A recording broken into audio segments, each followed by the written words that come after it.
may plano pala ulit ipatawag si VP Sara? September 10, Marlon. September 10, At maraming nagsasabi sa akin. Alam mo, Marlon, ito rin yung kinakatakot ko. Kaya dati, nag-hold back ako mag-Facebook. Oo. Because yung access ng tao sa'yo is, madali na. So, nakakapag-message na sila sa page. At maraming nagme-message sa page na yon na nakakatakot actually yung mga binibigay na impormasyon. Isa sa impormasyon na na-receive ko, Marlon, ay di umano ang naatasan na bumira sa isang VP Sara sa September 10 sa second budget deliberation ng OVP ay si Kong Janet Garin na ating kaibigan naman, Marlon, at si Representative Migs Rhinoplasty Nograles. Sila daw ang aatake, Marlon, dahil, hindi daw nagawa ng isang Stella Tingles. Dahil naisahan kayo? Dahil nabigo kayo na makuyog ang isang agila? At kahit kailan hindi mananalo ang mga dito lang tayo nakakita, Pam. Ito yung mga buhayan na may sungay. At kahit kailan, ang mga buhayan to, ang mga buhayan to, hindi nanalo sa isang agila. Kahit magsama-sama pa kayo, mga hindurukot kayo, taay pa rin kayo sa isang agila sa katauhan ni VP Sara. And kung ako kay VP Sara, Pam, hindi na ako pupunta.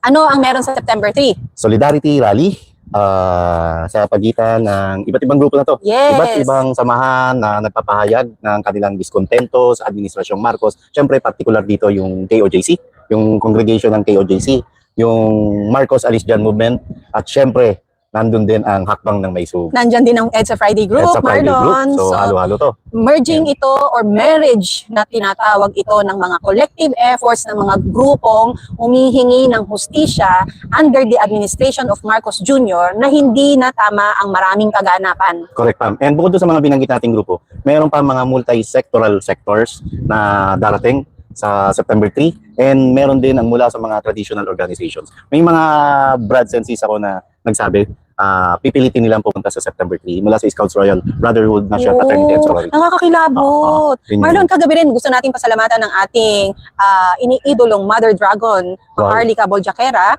na pinakyaw niya through Princess Maui ang lahat ng sidewalk vendors doon. Wow, para lahat can just can have access to food. Ang galing, galing. Yung mga nagtitinda ng balot, nilagang itlog and all, yung mga tinatinapay, palamig. So inano niya, on top of the other help na pinadala niya doon through the donations of some OFWs na kaibigan niya from the US na nagpadala ng mga bottled water, Marlon, and mga packed meals. Mga food packs. And maraming salamat po, Ma'am Arlica. And sa parte namin, pipilitin namin ni Miss Pam na maliban sa pagko-cover syempre para sa third course. Na-practice mo na ba? Yung memorize mo na yung lyrics? Alin to? Nung asa ng 20 bugas. Hindi pa eh. Ikaw rin lang naman ang utak niya, Marlon. Panindigan mo na rin yung pagkawit. Oo nga, no? Oo nga, no? Dapat meron na sa video okay naman. Saka dapat talaga, no? Yun ang maging national anthem, no? Oo. Hindi, Marlon. Quote-unquote. Ngayon lang, bigla lang pumasok sa isip ko. Kung tayo namang mga ordinaryong Pilipino na ang perang ginagamit natin ay yung mula sa ating mga bulsa na titipirin na lang dapat natin at ipapakain sa ating mga pamilya, eh napasasama-sama natin in solidarity yung mga panahon na to na kailangan naman natin versus the government who has all the access to the resources at pera, bakit hindi nila magawang maging mapayapa ang bansa? Bakit? Pam, kasi iba ang pakay nila. Ang pakay nila ay masolo nila ng gusto ang pamamahala sa gobyerno. Hindi lamang hanggang 2028, kung hindi manatili sila sa habang panahon. Kaya patuloy natin kalimutan pa rin yung issue ng charter change, yung People's Initiative, at patuloy pa rin ang ginagawa nilang pagdidipit sa pamilya Duterte na alam nila na ito lamang ang magiging hadlang nila come 2028. Kaya kahit mga inventong istorya, mga walang kakwenta-kwentang issue at mga rehas na usapin ay pilit nilang binubuhay, samantalang yung mga kasalukuyang issue at pangyayari ay pinagtatakpan naman ng mga tuta sa administrasyon. Sadya na bang tinakasan ng Tino ang mga opisyal na ito na nangangarap na maging continuous ang kanilang serbisyo sa bansa, Marlon, nang walang ginagawang tama? Tinakasan na ng Tino, tinakasan pa ng bait at labis ng nahihibang. Sobra-sobrang pagkaibang. Dahil, alam mo, sa ganid, iba talaga nagagawa ng pera, Marlon, no? Iba talaga nagagawa ng pera. Sakim ka na, mga ipokrito at ipokrita pa sila. Alam mo bakit, Pam? Pilit pa rin nilang hinuhukay kung ano-anong issue laban kay Pastor Apollo Kibuloy na hindi pa convicted. Samantalang yung isang kongresista na may conviction sa child abuse ay pinapanatili nilang nagsasalita sa committee at sa House of Representatives. At bukod doon, yung hinahanap nilang confidential funds, paulit-ulit na 125 million Kakarampot lamang po ito. Kumpara sa bilyong-bilyong pisong inabuso, ginahasa at pinagsamantalahan ng mga tao sa gobyerno, partikular na yung 800 billion funds, 1 billion pesos a day para sa flood control projects at 90 billion PhilHealth fund at kung ano-ano pa. Ito ang mga tunay na dahilan na hindi nila kayang suportahan ng katotohanan at ng isang transparent na audit, Marlon, para makita ng mga tao. Kaya ginagawa nila ng ibang issue ang mga taong matino naman ang mga trabaho. Correct. What did VP Sara do? All she did and all she does is what? Serve people. Correct. Diba? At alam mo, natapos na yung budget deliberation sa Senado at sa Kongreso. May plano pala ulit ipatawag si VP Sara. September 10, Marlon. September 10. At maraming nagsasabi sa akin. Alam mo, Marlon, ito rin yung kinakatakot ko. Kaya dati, nag-hold back ako mag-Facebook. Oo. Because yung access ng tao sa'yo is, madali na. So, nakakapag-message na sila sa page. At maraming nagme-message sa page na yon na nakakatakot actually yung mga binibigay na impormasyon. Isa sa impormasyon na na-receive ko, Marlon, ay di umano ang naatasan na bumira sa isang VP Sara sa September 10 sa second budget deliberation ng OVP ay si Kong Janet Garin na ating kaibigan naman, Marlon, at si Representative Migs Rhinoplasty Nograles. Okay, sige. Ako, masaya na ako sa pangong ilong ko, pero kung ganyan naman ako magiging overconfident sa siyensya na nagbigay ng ganda sa akin, okay na ako sa pagiging ganito. Aanin mo ganda kung masama ugali mo. Oo, di ba? Aanin mo ganda kung ipokrita ka. Oo. Aanin mo ganda kung buhaya ka. Oo nga, ano yung ganda kung patay na ang kabayo? Meron. Damo ka, damo. Pero pa ma, Masamang kung ako damo. kay ano, kung Sila ako daw kay- ang aatake, Marlon. Dahil, hindi daw nagawa ng isang Stella Kimbells. Dahil naisahan kayo, dahil nabigo kayo na makuyog ang isang agila, at kahit kailan hindi mananalo ang mga ito lang, dito lang tayo nakakita pam. Ito yung mga buhayan na may sungay. At kahit kailan, yung mga buhayan to, Rhinoceros. yung mga buhayan to, hindi nanalo sa isang agila. Kahit magsama-sama pa kayo, mga indurukot kayo, taay pa rin kayo sa isang agila sa katauhan ni VP Sara. And kung ako kay VP Sara pam, hindi na ako pupunta. Sinabi na niya, take it or leave it, kunin niyo yung budget. Aprobahan niyo yung budget ko o hindi. Kasi re-enactment niya, deklara man nilang zero budget yan. Re-enactment lang They cannot. They need to dissolve. There should be Tama. about dissolving Tama. the office of the Vice President Tama. for you to defund the entirety of the At office. hindi nila ma-dissolve ang Office of the Vice President dahil ang Office of the Vice President ay binuo at nasa gobyerno may mandato ng mamayang Pilipino. Hindi basta mandato, kundi ito yung pinakamalaking mandato na nakuha ngayon sa kasaysayan ng Marcos administration dahil ang Marcos ay meron lamang 31 million votes, samantalang ang VP Sara ay merong 32 million votes. Ito, Marlon, nabanggit mo yan. Dahil ang isang representative, Benny Abante, Marlon, Okay. ay tinawag na entitled brat ang isang VP Sara. Bakit kayo? Hindi ba kayo entitled brat? Hindi, itong matandang ito, kukunin na lang at lalamunin na lang ng lupa. Hindi pa umayos ng kanyang pagdilingkod sa bansa o kung sinong distrito ang sinasakupan ng matandang to. Tinawag niya na entitled brat, Marlon. Oh. At lagi nilang kine-question magkano yung million niya na 125. 125. Noong 2023 pa to Oh, sa paghahanap ko ng baho dito sa matandang Benny Abante na to, Marlon. Oh. Nakita natin na ito pala ay nasangkot sa PDAF scam Kaya. na 189 million naman ang kinasasangkutan. Wow, mas malaking di hamak yan sa 125 na hinahanap mo, Manong. Na ginamit niya, tatang. Na ginamit niya, Marlon, sa mga pagpa-fund ng mga fake NGOs, foundation na owned by his pastor naman. At alam mo ba, yung mga sa halagang yan, Marlon, di ba may nabibigyan ng mga ayuda, ng mga assistance, yung mga pinamigay niyang yon unknown persons and unlocated. So, saan napunta ang pera? Bakit may ginastos pero walang recipient? Tago, napaka-ipokrito, no? 189. Kung magtanong ka, wagas, ikaw naman pala may ganyang issue na hindi maipaliwanag at mas malaki pang hindi yamak. Kung ikukumpara ang 189 million sa 125 million pesos, malayong di hamak. Yan, ito ay base naman sa isang article na aking nakita online about him. So, how true this is na hanggang ngayon ay hindi pa ito close, titingnan natin. Pam, hindi lang yan. Itong mga taong to, itong mga buhayan to, may mga acts to grind to kay Pangulong Rodrigo Duterte dahil karamihan ngayon ng miyembro ng WAD Committee ay mga nasangkot kung hindi man sila yung mga kamag-anak nila sa narcolis na inilabas ng Pangulong Rodrigo Duterte noong kasagsagan ng gera laban sa droga. So meron silang panahon ngayon na para gumanti at posible, hindi ko sinasabing totoo agad posible na ang nagdidikta sa kanila maliban yung Panginoon nila sa Kongreso at sa Sino? Palasyo ng Malacanang, ang nagdidikta rin sa kanila at nagpopondo ay ang sindikato mismo ng droga. Walang iba kundi ang mafia. Nakakatakot. Oo, Ibalik ko lang dun nakakatakot. sa pagiging Marlon, sa pagiging entitled brat. Narito ang isang Richard Gomez Okay. na nagrereklamo sa kalsada sa EDSA na bakit hindi daw buksan ang busway. Okay. Dahil para, alam mo yun, para siguro makasingit-singit siya, Oo. dahil na-trap ito sa traffic for 2 hours, Marlon. Ang akin naman, may driver ka, Oo. naka-aircon ka, Malamang bulletproof ang sasakyan mo. Nandun ka, pasahero ka, hindi naman ikaw yung talagang nagmamaneho. You can open your laptop anytime. You have your data for a Wi-Fi. Paano na lang ikukumpara yung pagrereklamo mo naman sa reklamo or tinitiis ng mga commuters na mga ordinaryong tao, Marlon? Tama. At Tapos tama na- sasabihin mo, di ba? Ang sasabihin nyo, entitled brat ang isang BP Sara. eh siya feeling entitled din. Oo, Diba? ano ka lang ba? Artista ka lang, di ba? Hindi. At saka, hello, Richard Gomez, saan ka ba dati? Di ba, pinagmamalaki mo dati, naging service crew ka na McDonald's. Yes! Di ba? Eh di, subukan mo ngayon bumalik mag-commute. Para maranasan mo kung anong hirap at pasakit ang inaabot ng mga commutero nating kababayan. Ito rin ang mga ang mahirap sa mga public officials, Marlon, na nagkaroon na ng access sa korupsyon.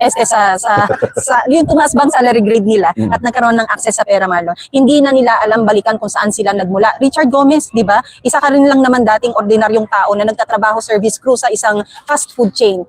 Tapos hindi mo alam ngayon ang pakiramdam ng matraffic. Huwag niyo pong kakalimutan yung matandang kasabihan na ang di lumingon sa pinanggalingan ay walang patutunguhan. May stiff neck, May stiff neck. may frozen shoulders. Agoy. Ay, dyan ba? Hanggang ngayon? Marlon, parang 1 year na yan. More than 1 year pa nga. Hindi na, nilalaro ko pa eh. Naglaro ko last Saturday. Hindi ba Nagpwersa kung na dapat naman. Hindi na pwersa. Ayan, ayun. Marunong ako, try natin. Wait lang, guys. Inday OFW. Ang bilis na naman naman ni Marlon. Si Inday, tamang-tama yung ginawa niya. Katunog ni Inday ang pakulay. Inday, Okay, nagpakulay siya, di ba? oo. Because you know what, guys? Oh. Inday cares. Wow. Naipasok mo pa yon. Uy, merong gagawing ayuda distribution. Oh, sa September 5 sa Davao. Sa Davao. Dahil Ano kaya kumalat mangyayari? ang screenshot ng text message naman ng isang Martin Romualdez de Umano calling on the congressman to join him on September 5 for the Bagong Pilipinas Servisyo Fair. Ito, Marlon, yung itinatawag nila lahat ng kanilang mga constituents para mamudmod ng pera at magkaroon ng optic na may crowd na clamoring for their presence. At yung perang pinamimigay nila, hindi naman galing sa kalang bulsa. Kundi pinagkakitaan nyo pa yan. Pera na nga ng taong bayan ang ipinamimigay nyo sa ayuda, kinukupitin. Actually, hindi nga kinukupitan. Ninanakawan nyo pa. Totoo yan. Para-parapan, garapalan. Sa lahat ng mga nangyayaring ito, Marlon, ano ang role dapat na inaasahan natin sa isang mainstream media na dapat nagbabalita ng mga makatotohanang mga balita. Noong panahon, yung mga nakaraang panahon, Marlon, na ang mainstream media ay sinasabing kakampi ng mga mamamayang Pilipino sa pagpapahayag dahil walang kinikilingan.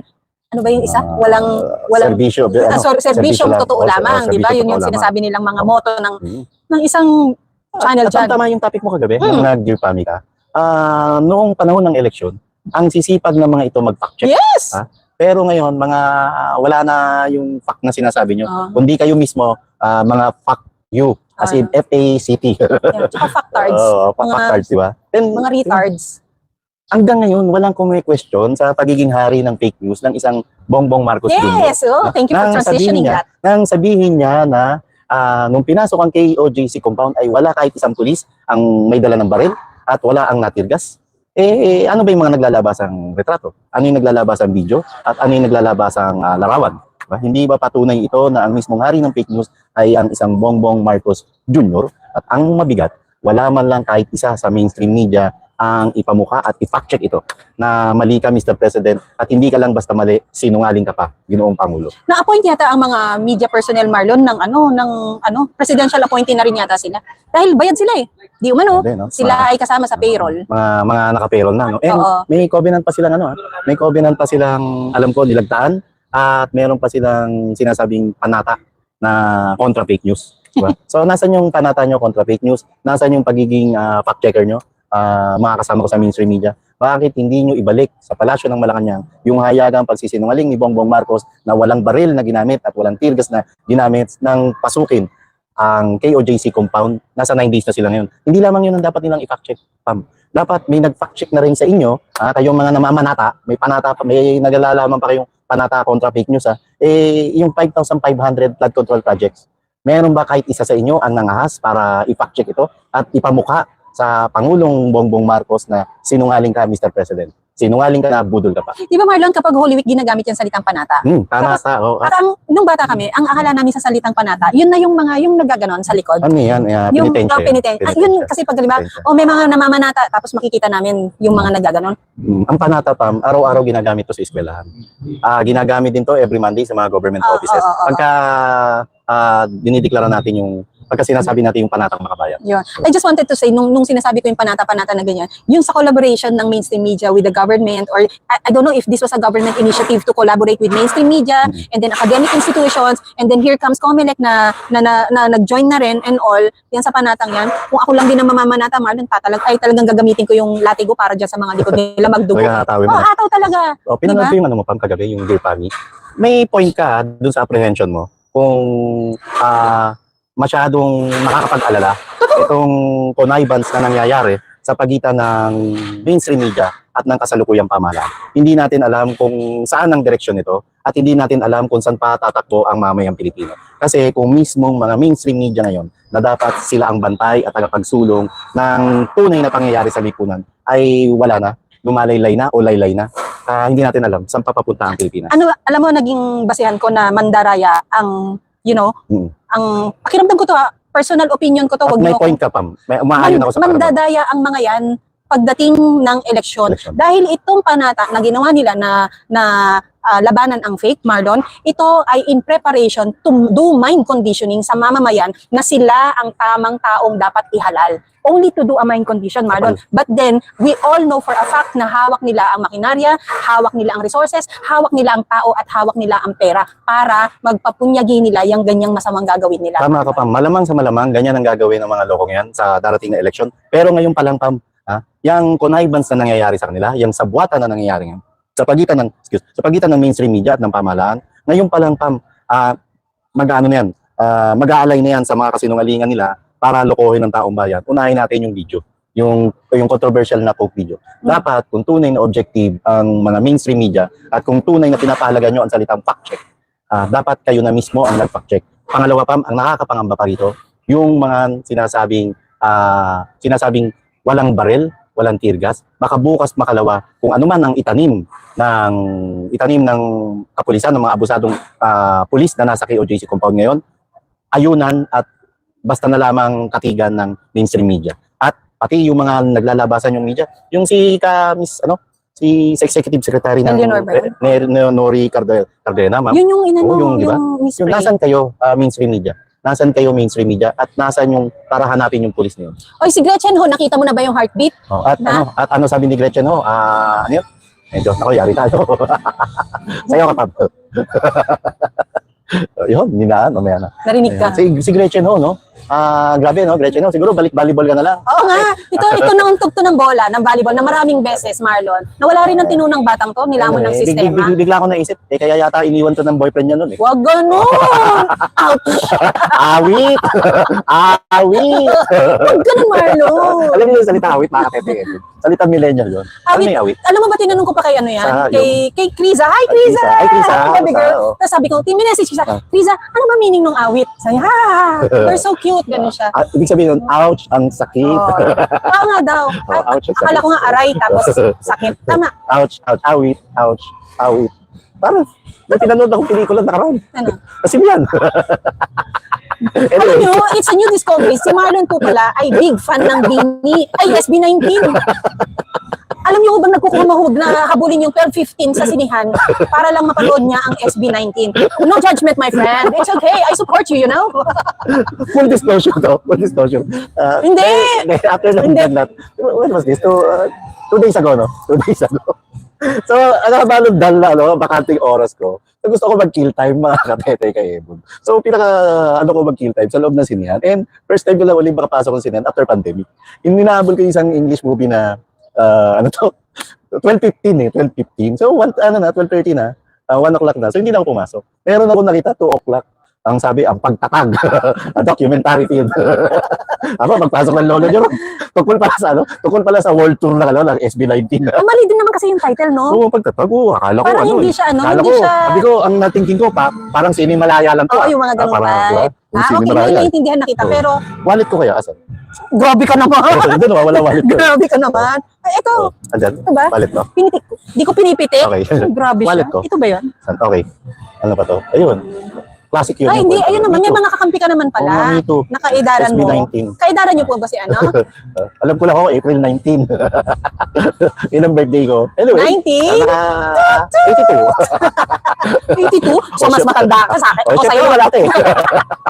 Uy, paki-like naman po. Paki-like. Pakipantay Pakipantay po ang like. Pakipantay. Ganun. Ganda polo shirt ni Katete. Simple ngunit. Wow. Ito, tigilan mo na rin Royo Alan niya. Ano mo, kaka-cocaine mo. Ay, bawal yun. Coke pala. Coke. Coke.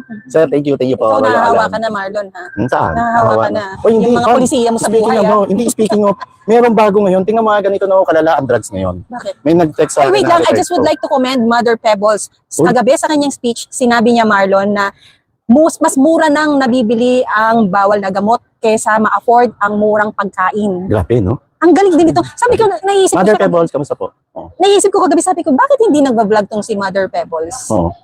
Eh, ang galing-galing niya. Ano? Anong Meron meron? na ngayon na ano, yung shabu po, nakita na naman natin, no? Sorry, yung item, yung bats, Shab-shab. shab. Nakita natin, sa parang siyang tawas, di ba? Hmm. Meron na ngayon talaga liquid form. So, pwede na siya ma-vape? O pwede sa vape, o pwede sa Yes. vape. And, So, naging creative na rin ng mga kriminal na to? gano'n na sila, no? Gano'n na kalala. Sorry, ang dami kong plug na, Okay red flag na words.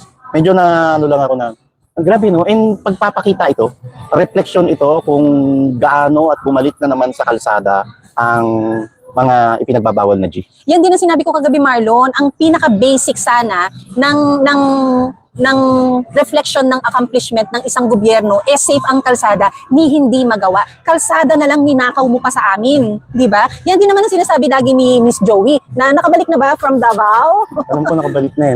Nag-vlog sila kagabi. Ni Ma'am Sas, no? Oo. Yung mas lunod sino. Yun lang Marlon, yung basic na nakakalabas ka sana ng wala kang iniisip na merong sasaksak sa likuran mo, sa tagiliran mo. Kalsada na lang ninakaw mo pa sa amin. Pam, magtataka pa ba tayo kung bakit nagkakaganito at nababalik na naman sa bisyo yung ilan nating kababayan?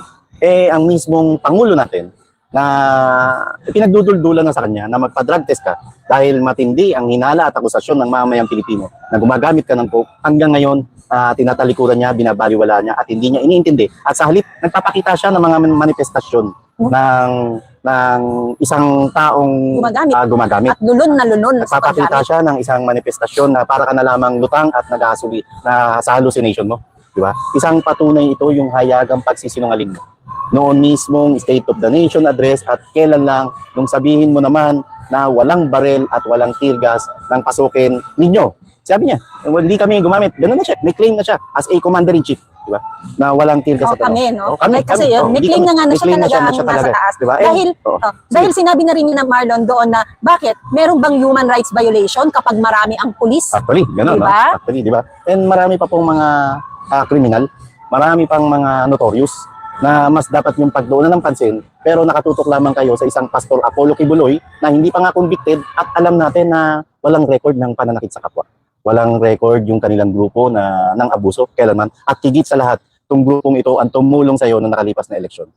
Ito Marlon, ibalik ko lang ha. Ang issue sa KOJC ay isang issue na malawak ang epekto sa ating society. Totoo yan, hindi po natin dapat bitiwan ang issue na ito. Ngunit, ang hindi po dapat nating mas bitiwan ay yung mas malalaking issue na pilit nilang itinatago sa pagpapaypay ng issue ng KOJC. Dahil ito po ay nagiging barrier lamang para mas mapahinto nila ang mga issue sa kanila. Tingnan niyo po ang nangyari. Pilit nilang na isang tabi ang issue ng Pulveron video.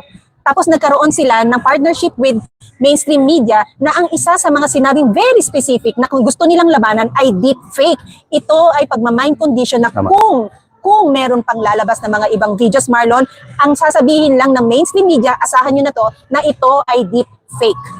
Pero ang dapat asahan natin dito, ang dapat hanapan natin dito, yung galing at kredibilidad at pagkakaroon ng integridad at dignidad ng mga veteran columnists. Yes. Na sana sila mismo, katulad ni Sir Bobby Tiglao, Yes. and katulad ng isang Ted Filon, ng Deo isang Deo Makalma. Makalma, na sana yung mga veteranong mamayag, no, sila mismo ang magpamukha at hayagang batikusin o hindi man hayagang sumulat ng katotohanan para ipakita sa mga naliligaw na landas o ligaw na landas na miyembro ng mainstream media na kinakain na rin ng bulok na sistema, ipakita nila yung tunay na katotohanan at tunay na adikain kung bakit napakahalaga ng role ng media sa lipunan. Alam mo Marlon, ginagawa naman nila, sadyang sabi mo nga, mas marami talaga ang mga pariwara na nagpakasakop na sa alam mo yung evil ng pera. Di ba? Balik ko lang Marlon, sorry natatandaan ko kasi, di ba, pili kong sinasabi na malakas ang kutob nating lahat or hindi nga kutob baka we all know that it's gonna happen na mandadaya ang mga ito sa midterm election.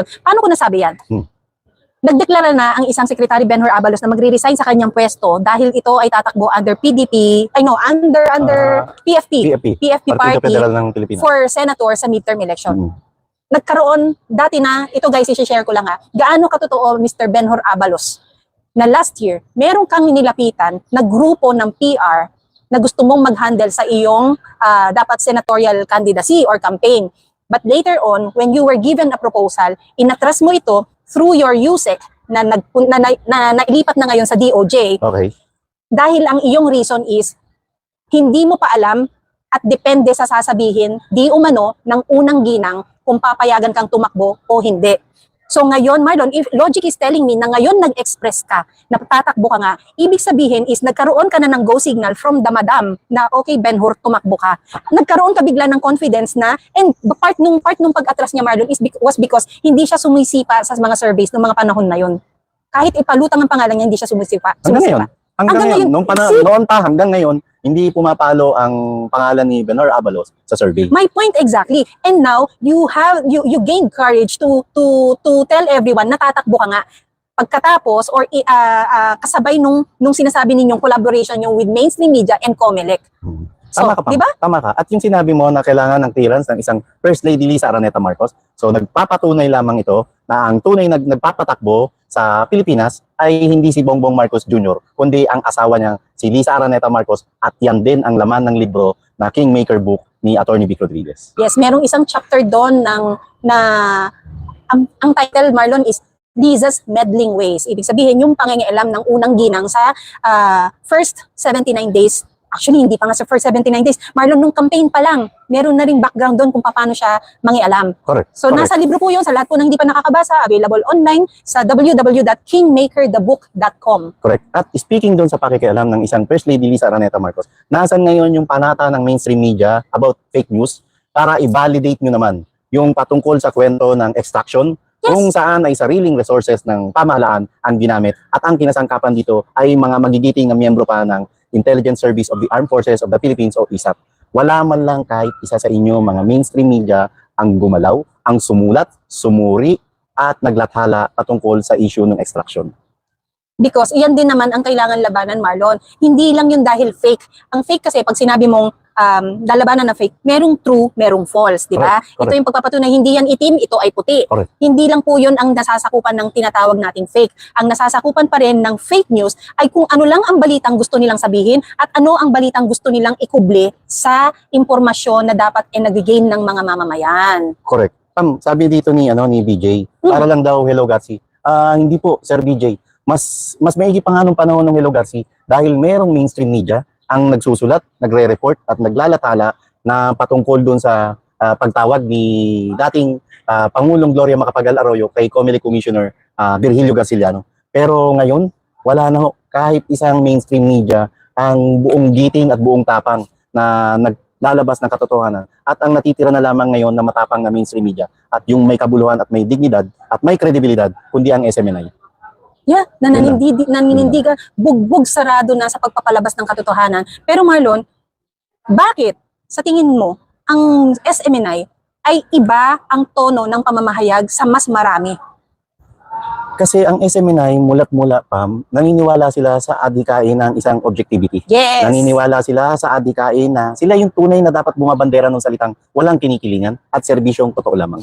SMNI is the Atty. Vic Rodriguez of the mainstream media. Mismo. Si mismo. Atty. Vic Rodriguez na sumalungat sa traffic Mismo. para lang kalabanin lahat ng kamululan sa Tama. loob ng palasyo. Tama. Narito ang isang SMNI na taliwas lahat ng balita sa kung ano ang pinagkukubli ng ibang nabayaran na. Tama.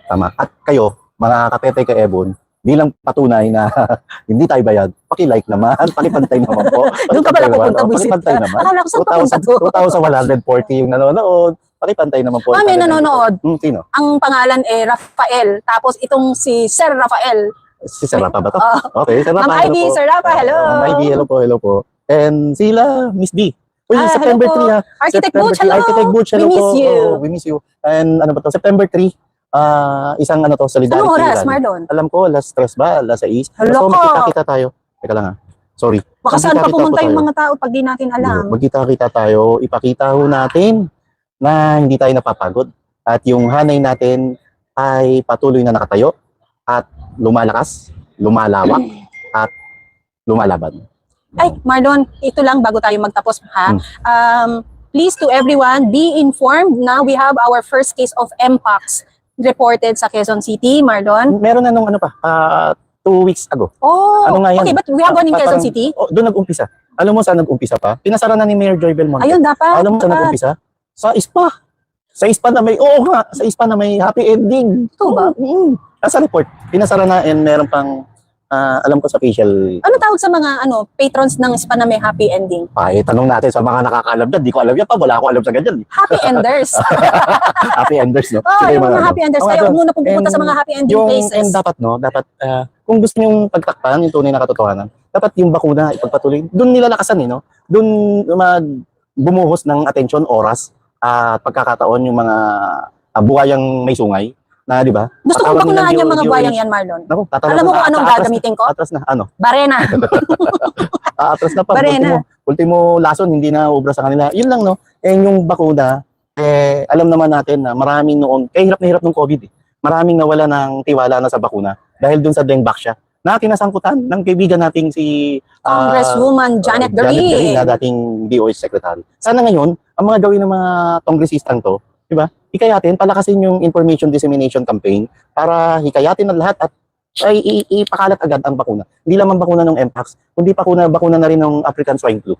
Oh. Dahil kawawa yung mga hindi lamang backyard na farmers, kundi pati mga negosyanteng may negosyo sa larangan ng hog raising.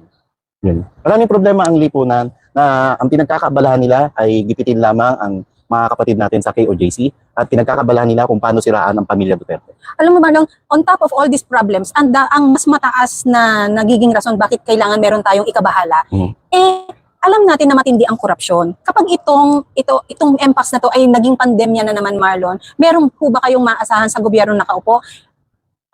Alam nating na-handle ng mabuti ng isang PRRD, Oo, FPRRD, oo. ang pandemya noong nakaraan. Can you now imagine that this heartless government and these authorities na walang alam gawin kundi mangamkam, magbibigay sa tao pagdating ng kagigipitan sa panahon ng isang pandemya pa na Mpox? Sabihin na natin na ganun ang worst case scenario. May maaasahan ba tayo? Kung ikaw ay hindi lang din bumoto sa kanya, kung ikaw ay hindi lang din naman para kay mayor, para kay gob, para kung kanino, sa tingin mo makaka-receive ka ng ayuda? Wala. I don't think so. Wala, Pam. Dahil ang ginagawa ng mga to, tama sabi mo, walang ibang alam gawin kundi nakawin Mangamkam. ng pera ng bayan. Yes. Walang ibang alam gawin kundi mag-party-party everywhere. Walang ibang gawin kundi mag-concert. At walang ibang alam gawin kundi ang mag-hallucinate at maghibang-hibangan para maramdaman ang tunay na pasakit ng taong bayan niya. Marlon, may nabasa lang ako. Sabi ni Sir Amir Khalil, "Hi Miss Pam and Sir Marlon, saw you guys just now. Sana makapag-hi later after your live." Hi Mr. Amir Khalil. Hello po. Shout Sir out Amir. kay Amir Hello po, Khalil. hello po. Thank you po. Please say hi later. Hi, shoutout mo rin yung kahapong humarang sa'yo. Oh, sir, wag mo nang gagawin yun. Gigigil ako eh. Mag-hi siya nandun sa daan, bigla niya akong hinintuan ng bike niya. Tapos naka-face mask siya. Yung face mask niya parang may mukha din na nagde-blend sa mukha niya. Oh. Eh di ang lola mo, tarantasius, di ba? Oh. Sabi niya, tapos biglang nagsalita, "Hi Pam!" Sabi, Sabi niya, "I always watch you guys, third floor." Sabi niya, ganun. Tapos biglang, di nahimasmasan na ako. Akala ko kasi baka gurgurin ako sa gilid ng daan, di ba?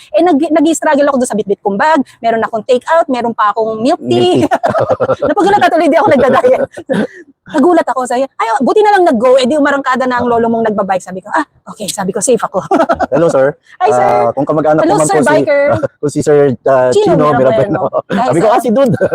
Hello po. Maraming salamat po sa mga nagtitiwala sa amin.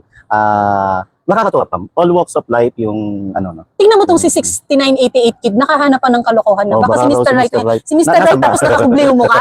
Huwag ganon. Ano yung surprise? Huwag ganon. Maraming salamat sa inyo. Ang bigat. Lagi na lang mabigat mo, Sobra, Pam. Yung passion mo, yung passion din kasi natin sa internalize na natin Oo. talaga yung iba malayo ng campaign. Nung campaign aralin mo lang, paano mo lang angguluhan, di ba? Paano mo lang tapos titipahin na, meeting lang, mainit yung pag nagdedebate, di ba? Sa newsroom, pagka sa mga think tank. Pero ito iba eh. Habang nagsasalita ka, ang pinakapahinga mo buntong hininga. Dahil nararamdaman natin kung ano na ang tunay na nangyayari sa lipunan at ang masakit pa sa atin pa, naging bahagi tayo Kaya nagkaganito ang bansa dahil nagpauto tayo, nagpabudol tayo, at kasama tayo sa luminlang sa mamamayang Pilipino para iboto ang napakamaling Pangulong to. Maling-mali na naging Pangulo siya ng Pilipinas. Kaya hindi mo rin kaya ibigay nyo sa amin na kami ay may karapatang magsalita at magkwento ng aming mga istorya, Marlon. Tama rin yung binibigay mo, Elena. Maraming Tumanan. salamat ulit. Hindi, yun yung sinasabi Thank you. Marlon, ibigay nyo sa amin. Ibigay nyo yung karapatan na kami ay makapagpahayag. Dahil istorya namin to, nandun kami mismo. Yung panahon ng campaign, Marlon, yun yung ligawan stage natin. Hanggang napasagot mo kami, yung tayo niligawan hanggang napako mo kami na maniwala sa'yo at magkaroon ng relasyon sa'yo. Nung nasa kalagitnaan tayo ng relasyon natin, saka mo kami ilalaglag, saka mo kami sasabihin na hindi ka na namin kailangan, umalis ka na pagsweldo na namin kayo for the duration of your appointment, umalis na kayo, hindi na namin kayo kailangan, hindi na kita mahal. Imaginein mo yon. So, ibigay nyo sa amin, wag na wag ninyong sasabihin na we're coming from a bitter we're maybe coming from a bitter emotion, but we are coming from a true experience na hindi ninyo nakita. George Malyari Simbulan, maraming salamat. Ang tawag doon sa hugot ni Pam, pinaasa, umasa, at saka iniwan. Thank you, Liz. Ang bilis talaga na mata, di ba? Guys, maraming salamat sa inyo. Naway maging relaxing ang inyong araw ng linggo. And September 3, magkita-kita po. Please, sa mga katetikayebo natin na malapit lang sa Liwasan Bonifacio o yung may kaunting oras, panahon at pamasahe, please magkita-kita po tayo. Suportahan natin ang Solidarity Rally sa nagaganapin sa darating na Martes sa Liwasan Bonifacio. Magkita-kita po tayo ron at dahil dyan,